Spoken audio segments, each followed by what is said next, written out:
Hello my dear students, welcome to science class. So in the previous video we had learned about soil, how soil helps organisms to live in it, and the characteristics, how it helps the plants to grow in it, all we have learned. And also we had learned about soil profile.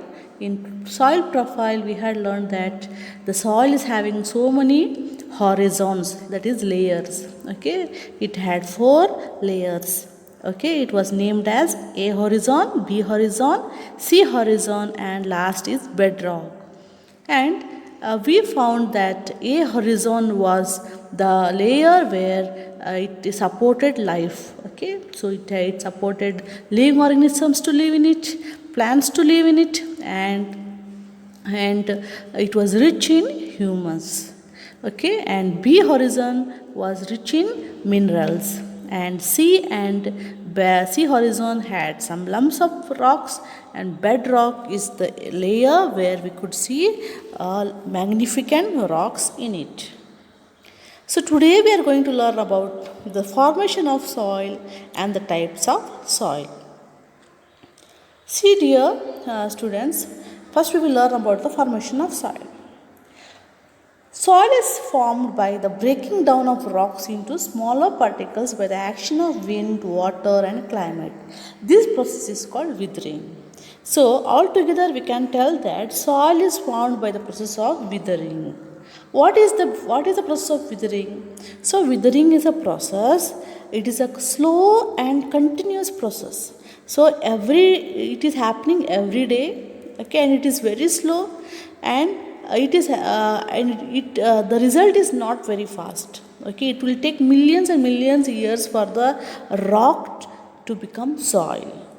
Understand it? The soil is formed from the rock, and the rock is called as a parent. Okay, and how the parent rock gets converted into soil? There are so many actions. Okay, first we are telling about the action of wind. Understood? Because of the continuous flow of the wind hits the rock. Okay, and the rock will be converted into small particles because of the hitting effect of the wind. And sometimes because of the water, even because of the water, what happens? The rocks, by the force of rain and all, the rocks get broken. So you may feel that the rock is so hard, how can it get broken with the help of the wind and water? It is not one day process, many years, because of continuous heating of wind and water and all, the soil, the rock gets converted into small particles. And also because of climate. Climate indicates that climate indicates that the cold and hot season. We all know that during the hot season, the metals like iron and all will expand. Understood? And during the cold season, the minerals will compress. In the same way, even the rock is made up of so many minerals. Understood? Where do we get minerals, metals and all? From the rock. Okay, it is rich in minerals. So because of the hot and cold season, the rocks will continuously compress and expand. So what happens? There will be cracks formed in the rock. Understood? Because of the cracks, because of the crevices, the rocks will break. Understood? And in that gap, if some plants grow, means again the root of the plants will penetrate through the gaps, and the gap will become wider, and so it becomes, the rock will get converted into soil. Okay, so no need to worry, I have also added the video so that it will help you. So what is withering? It is a slow and continuous process where the rock, that is the parent rock, will get converted into soil particles. Understood? Yes.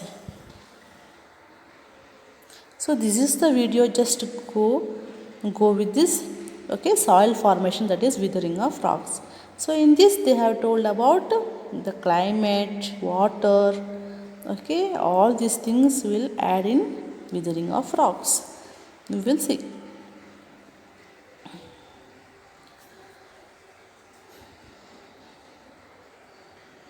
So they have shown the rock, they have shown the sunlight also. So because of the hot, because of the rain, okay, okay, and continuous of hot and rain, what will happen? The rocks will become crack. It will show the crack and it will just break, and it, okay, you can see the water flowing from it, okay, and just this is what the rock, mother rock or the parent rock will become.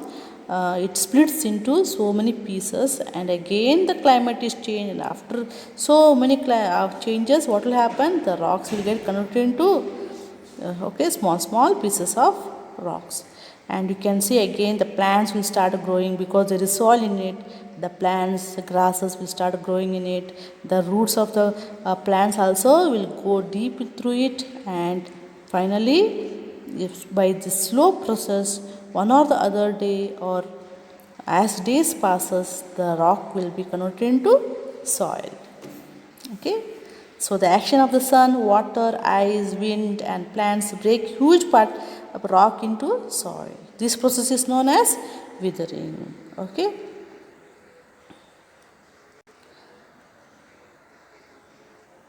okay, and next we will study about types of soil. So there are three main types of soil. They are sandy soil, clay soil, and loamy soil. These are the three main types of soil: sandy soil, clay soil, and loamy soil. See, here in our country itself, we are having so many colors of soil.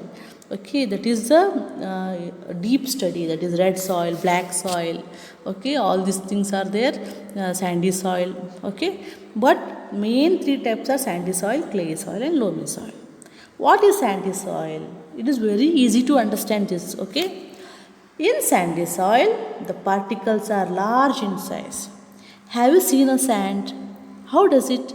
It is having large particles of soil, isn't it? We know what is sand, and it is having a large, and the particles are large in size. They have more space between the particles. So whenever we walk, okay, near the seashore, we'll come to know that, okay, the sand moves so easily, isn't it? When you step your foot, the sand particles move so easily. What does it mean? It is having more space in it. There is lot of air in it, and also if you pour water into the sand, what will happen? The water just flow away. That is why they do not retain. They will not retain or hold the water. Okay, hence they are light and dry. So they are light and dry.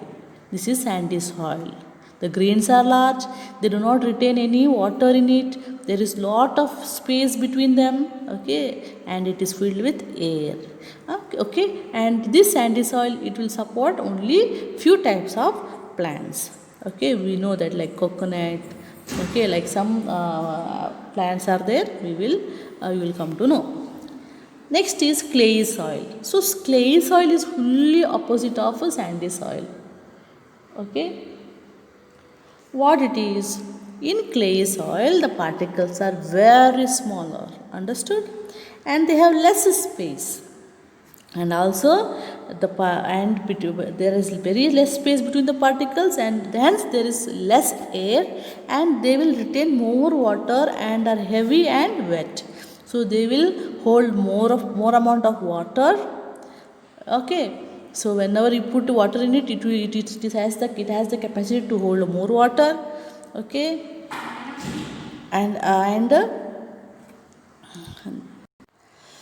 okay, so the clay soil is having smaller particle. It is having less space.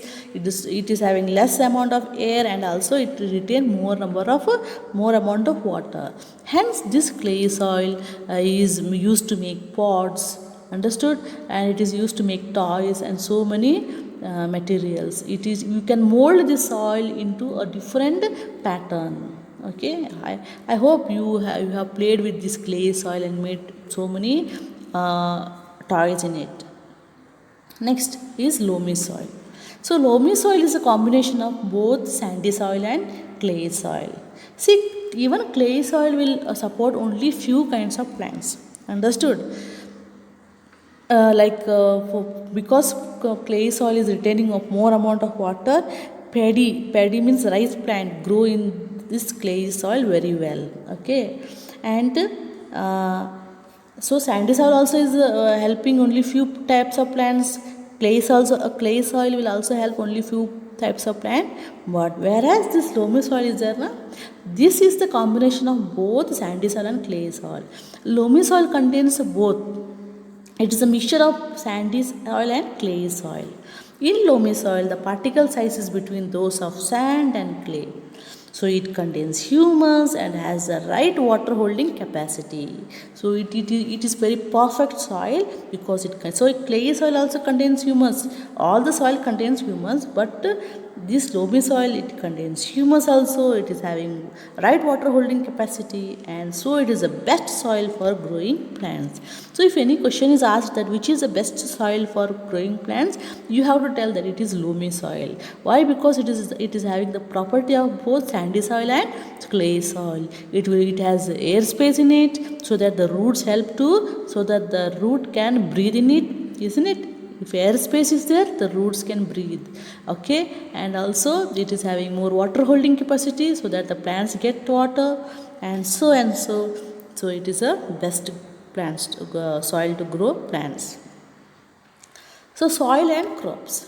So here I am going to mention some soil, that is our clay, loamy and sandy, and what crops are grown. Some few names of the crops are given. See here, different types of crops are grown in different types of soil. Clay and loamy soil are suitable for growing wheat and pulses. So wheat and pulses, what is suitable? Clay and loamy soil. Next, clay soil contain organic matter. It is suitable for growing paddy, that is rice plant. And it also, paddy also wants standing water. So when you visit a paddy field, you will see that water always standing on the soil. For lentils and other pulses, loamy soils are required. So pulses and all require loamy soil. Sandy and loamy soil are suitable for growing cotton, especially loamy soil. They are helpful in growing cotton. So understood, students? So this is about the types of soil and the crops that are growing in it. So tomorrow I will come up with the other video that it contains some of the activities. So that is about the properties of soil. So tomorrow we will meet.